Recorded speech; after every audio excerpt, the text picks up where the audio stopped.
విజయం పొందాలి అనుకునేవాడికి శత్రువులు ఎవరు అంటే బయట ఎవ్వరూ కాదండి, మనలో ఉన్న గుణాలే. ద్వేషము, అసూయ, పగ, ప్రతీకారము.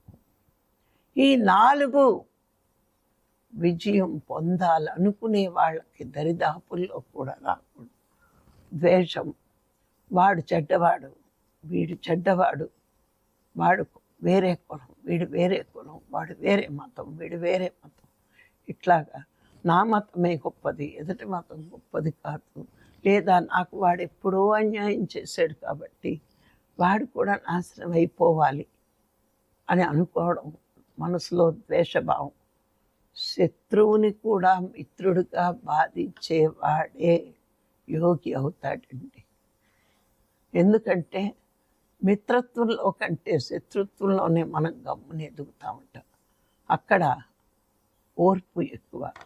ఓసారి పత్రి సార్ దగ్గరికి ఒకడు వచ్చి, మా పక్కింట్లో వాళ్ళని ఎప్పుడూ తిడుతూ ఉంటారండి, ఏదో కారణం వల్ల తిడుతున్నారు అన్నాడు. అప్పుడు పత్రి సార్ అన్నారట, నువ్వేం అనట్లేదు కదా, అనకపోయినా తిడుతున్నారు కదా, ఆయన కనబడినప్పుడల్లా నువ్వు కాళ్ళకు దండం పెట్టు అన్నాడు. అదేంటి సార్ అంటే, లేదయ్యా, నువ్వేమీ అనకుండా వాళ్ళు తిడుతున్నారు అంటే నీ పాపకర్మలు ఎన్నో వాళ్ళు తీసుకుంటున్నారయ్యా అని. అంతేకాని వాళ్ళ మీద నువ్వు ద్వేషం పెంచుకోకు. నువ్వు ఆధ్యాత్మికతలో ఉన్నావు, బయటికి కనిపించేది కాదు ఆధ్యాత్మిక, అంతరాల్లో నుంచి నేర్చుకోవడం మొదలు పెట్టాలి. మనం ఎవరిని ద్వేషించకుండా, ఎవరైనా మనని తిట్టినా బాధ పెట్టినా మౌనంగా ఉంటే యోగి యొక్క పాపకర్మలు శత్రువులు తీసుకుంటారు, యోగి యొక్క పుణ్యకర్మలు మిత్రులు తీసుకుంటారు.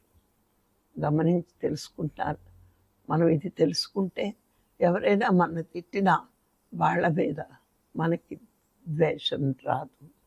ఆధ్యాత్మికత అన్నది అంత ఈజీగా అందరికీ అర్థం కాదు, అంత ఈజీగా మనం ముందుకు వెళ్ళలేము.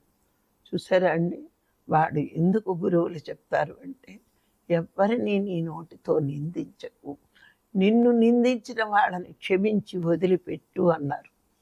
ఎందుకంటే నీ పాపాలు నువ్వు పోగొట్టుకోలేకపోయినా వాళ్ళు తీసుకుంటున్నారు కాబట్టి గమ్మున పోతాయి. అందుకే ఎవరి మీద ద్వేషం పెంచుకోకు.